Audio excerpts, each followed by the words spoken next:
Testing 1, 2, 3. Recently, I have been doing my Bible study, and one morning I came onto something really interesting, something that really got me thinking. And it's something that I have known for a while. Guys, I apologize if my voice sounds a little bit fuzzy, but unfortunately, I've been sick for a couple of days now. I literally got sick, me and the kids and everything, and it has been hectic in this house. So I do apologize if my voice sounds like that. But here is the idea that I came upon. Your mind shapes your life. And although there is a lot of research and a lot of informational videos out on YouTube and things you can read on Google, it's not really very practical. It's not giving you a roadmap of understanding this. So what I did for you guys is I went into a whole 2-week research mode, and I went and delved deep inside of this world and identified things that I believe will really help you to shift things on a mental level. And everything that I'm going to be sharing today is not just my own ideas. These are things that I've actually tried, and they pretty much blew me away. I couldn't believe the results that I got from it, and that is why I'm doing this video today. So to start off the video, you need to imagine your mind being this huge projector, and your life is like a movie that is running through this projector, and you are watching it through your eyes. The thoughts and the feelings that you focus on decides which way this movie is going to play out. Now, you might think this idea is very far-fetched. Maybe I'm touching on the border of mindfulness or manifestation. But bear with me, there is a lot similarities in the Bible itself. For example, Proverbs 23 verse 7. As a man thinketh, so is he. So that really got me thinking. Now, if you are new to the channel, welcome. My name is Marnie. I'm a mother, I'm an author, I'm a speaker, and I'm a thought leader. I'm someone that takes really, really complex ideas and I break it down into simple, easily digestible pieces. But before I give anything to anybody, I will first internally absorb it and I will test it out for myself. And if I think that there is some evidence to it, then I will actually share it with others. So everything that I share on this channel, I am actively doing in my own life, and the results that I'm getting is pretty much by putting my money where my mouth is. So if we want to believe that Proverbs 23 is correct, then that pretty much tells us that everything that we are comes from our mind. But is our mind here or is our mind here? And the big thing is there connection between those two? So let me break this down for you, and maybe by the end of the video you might have a different point of view than you had before, as I did. Now, number one is your thoughts create your world. Now, that is a tough question, and it is a tough statement, because that pretty much puts you in the bracket that everything that is happening to you is your own thoughts. Now, that is what a lot of us believed, but bear with me, don't run away yet, don't scream and shout, let me break it down further and then just shed some more clarity on this.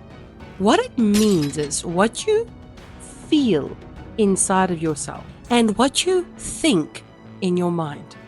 When it comes together and it connects to each other, that is the moment of manifestation. That is the moment that you attract this thing or idea or whatever you are looking for is then being pulled towards you. So when bad things happen to good people, it's not because they thought of those things happening to them. It is just the coincidence of a bad situation happening. Someone else made a decision and they had to carry the consequences with that person. So if we are then saying that your mind, what you think and what you believe, is creating your reality, then you need to think of your life as a huge painting. You are the orchestrator with the paintbrush, and you have the different colors of paints. You get to choose what the end is going to look like. If you think happy thoughts and you connect around you with gratitude and love and gratefulness, then you will attract more of that.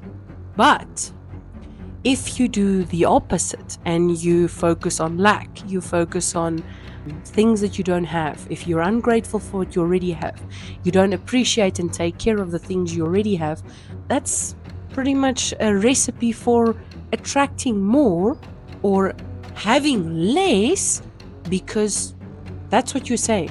If this thing is a burden in your life and you're complaining about it, why will it stay in your life? And that is the reality that we need to come to grips with, is when we are complaining about these things, they are going to get taken away from us. Why will Jesus give you something that you don't want to have, you don't enjoy having around you? It doesn't make sense. So that means if you focus on fear and you focus on the negative things, you're going to be breeding a lot more negativity. Now, in all of my videos, I always give examples to really break it down and understand the concept. So I want to tell you a story about a lady named Jenny. Jenny is a university student, and she battled with the thoughts of not being enough. She battled really badly with her maths, and over time she just started believing that she's not good at maths.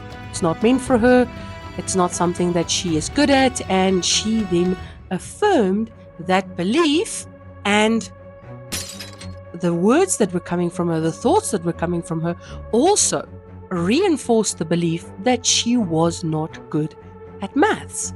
So over time, the roots set in within her that she is bad at maths. So what was the result?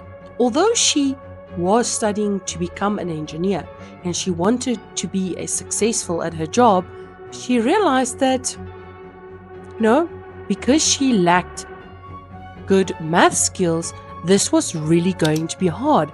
And what happened subconsciously, not by her own choosing, but subconsciously, our brains want to keep us safe.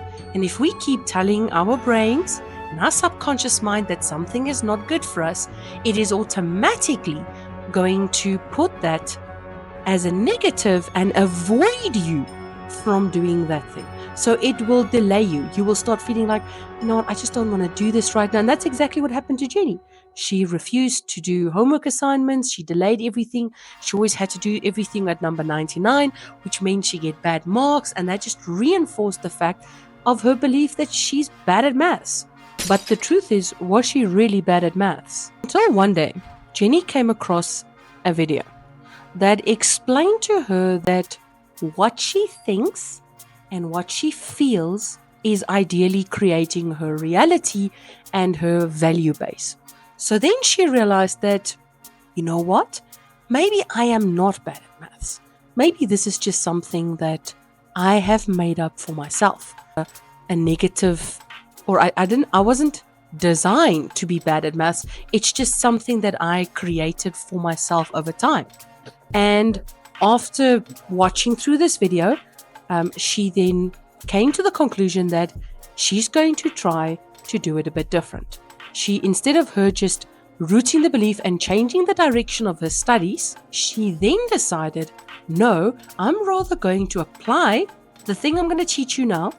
She applied this to her own life, and all of a sudden she became a lot better at maths, which now shifts the focus. Because think about this for a moment. If she did indeed not watch this video, received that idea that maybe I can change this whole thing about maths and me, she would have changed her career choice. And that would have drastically altered her future. Just imagine that. Her passion, her drive was engineering. But just because of a limiting belief like not being good at maths, it could have altered the entire paradigm for her. It would have shifted her entire life's work. She would have done something else that she did not enjoy, that she hated doing, just because of one silly belief. And I'm calling it silly not because I think it's silly, but it's looking back at my own life and all of the limiting beliefs I played in my own mind and how it shifted and shaped my reality so much that I had to do a lot of work, 8 years worth of work, to undo all of that and really step into my purpose. It really hit home when I listened to the story. But now, how did Jenny turn all of this around? How did she change her life? And how did she stay in alignment with her purpose? So if you are watching this and you are feeling like you are misaligned with your passion, you are thinking, whoa, I'm not doing what I love doing. I'm not doing the thing that I'm really driven about. Maybe you have some limiting beliefs. The limiting beliefs are the factors that are keeping you away from your passion. And unfortunately, I'm seeing so many children of God, so many believers enduring in a bad job and living a life. We as children of God needs to toughen it out. It's our lot in life to live a life that is full of pain and suffering, and that is us carrying our cross. Oh, really? Really? That is your belief. That's your limiting belief.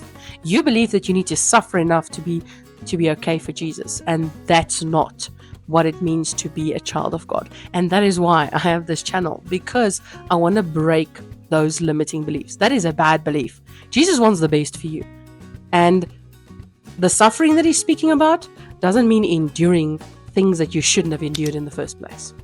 But now, back on to Jenny. What did she then have to do to change this limiting belief and align her life with her purpose, to ensure that she doesn't derail her entire purpose and everything that she was meant to be? Well, part of this video, it told Jenny that she needed to sit down and identify what was the reason that she thought she was bad at maths. So she sat down, went through a whole questionnaire and a lot of introspection to identify why she believed she was bad at maths. And then she came to the realization that the reality of why she was actually bad at maths was because when she was at primary school, she had a maths teacher that told her that she is not very good at maths, and that maths is not something that she should be studying because she is never going to be good at it. So the teacher had a personal vendetta against her, and instead of being supportive and enduring and trying to get her to be passionate about maths, this teacher taught it very systematically. She didn't understand half of it.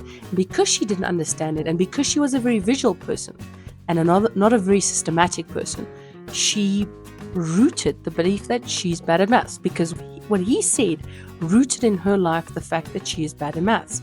And because she started believing that, it started appearing in her life, because now she thought I'm bad at maths. She started feeling it because her tests were representing it. Everything around her was showing her how bad she is at maths. She then realized that, hey, I'm bad at maths, and no matter how hard I work, no matter how hard I study, no matter how much extra time I put in, this will never change.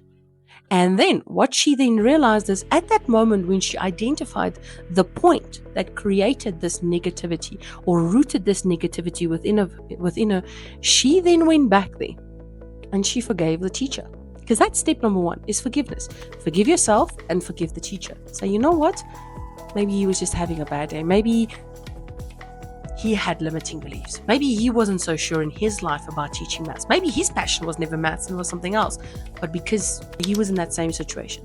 So she forgave him and let go of all of that negativity. But that didn't just magically transform everything for her, because it's not just about forgiving something and then putting it out of your mind and magically your world is going to pull right. Because the reality is, the mind and the heart is still not believing that you are good at maths, because there needs to be some sort of identifier to tell you that you are changing that belief. So what she did every single morning is she would wake up, look at herself in the mirror and say to herself, I am great at maths. Look how good I was able to finish my maths homework. I understand everything that the lecturer gave me in maths. I am so good at following instructions in maths. And she started reaffirming the belief inside of her that she was good at maths just by purely saying it to herself. Every single time the thought came up like, I'm not really understanding this, she flipped that into, I do understand this. I do know how to do this. So she started affirming the belief that she knows how to do it. Her brain just needs to catch up with her. And that would then create the hunger inside of her to actually find the answer. Because the moment you start affirming that belief is no longer in alignment with what you believe, now the brain is confused. Now the subconscious mind is confused, saying, but whoa, you've been saying to me that you are bad at maths. Now all of a sudden you are saying to me that you are good at maths. So I need to affirm this belief.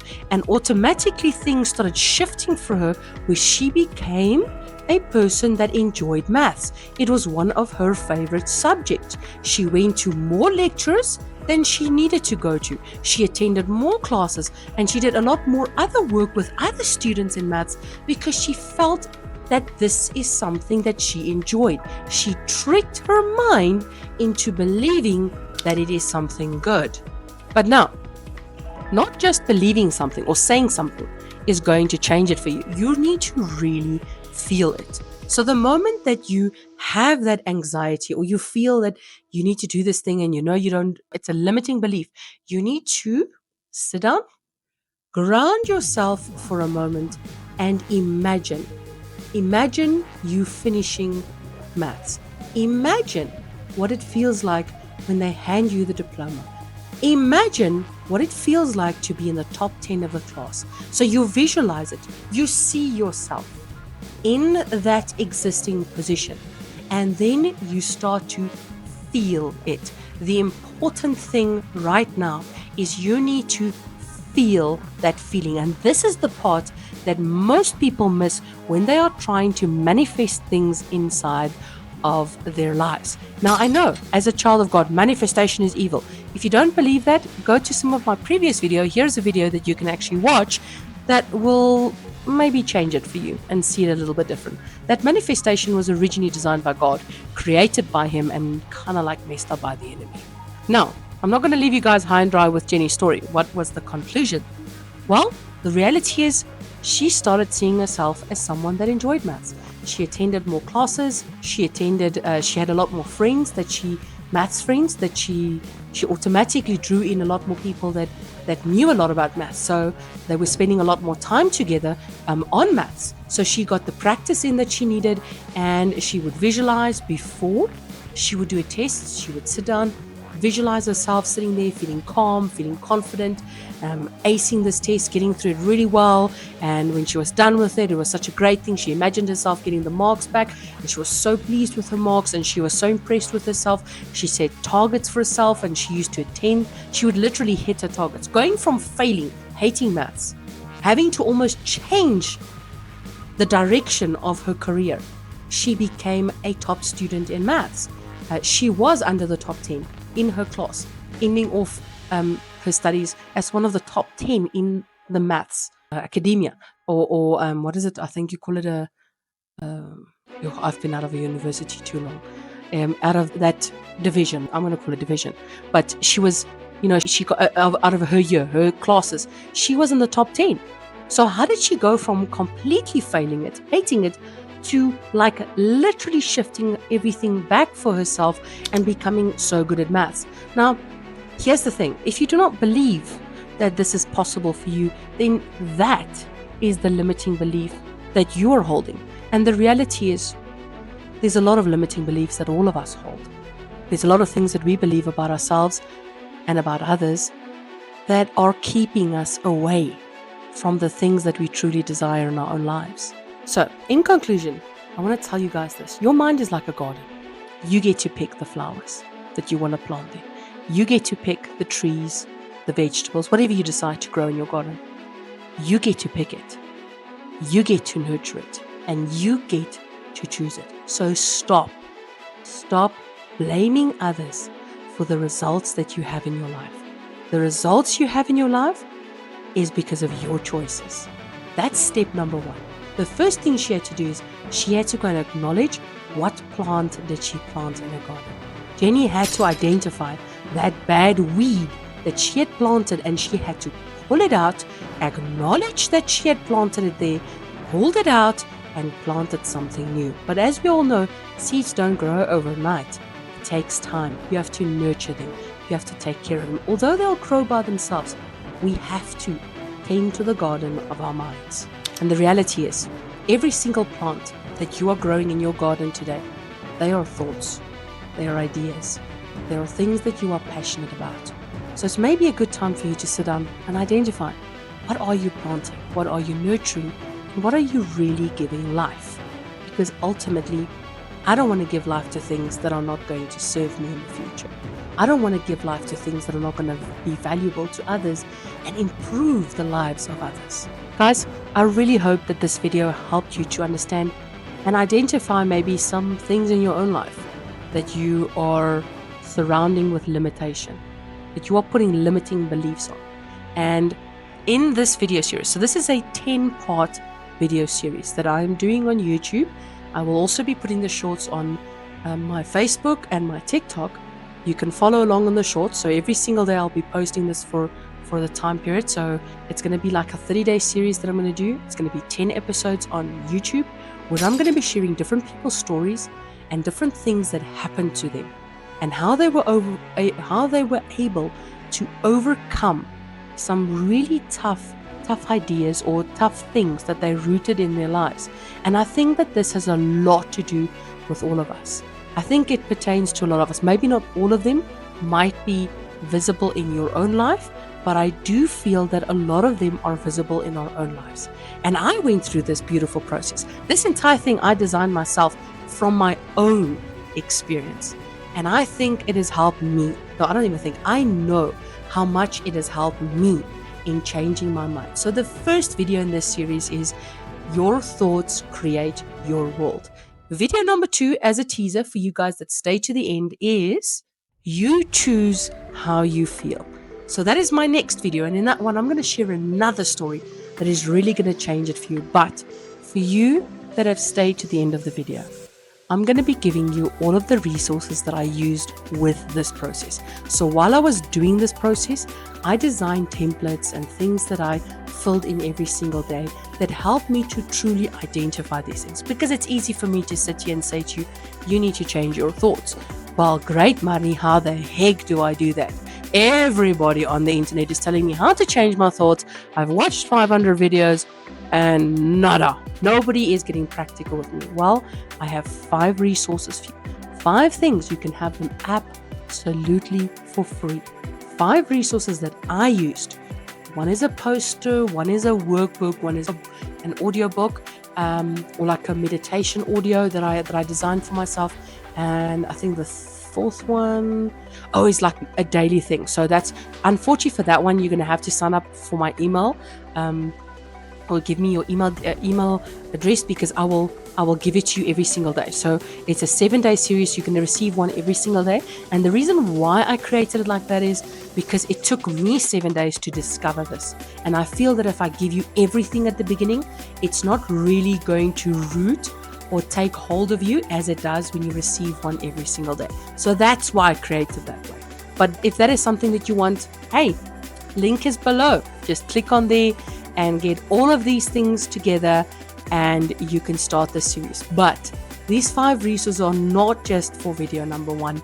It's going to cover all the way through all 10 videos, and there's going to be some really cool things you need to answer on each one of the stories, and some exercises that you need to do for each one of the stories. Because these 10 stories, I believe, to a certain degree, holds to all of us. So if you enjoyed the video, thank you so much. I really appreciate you being here.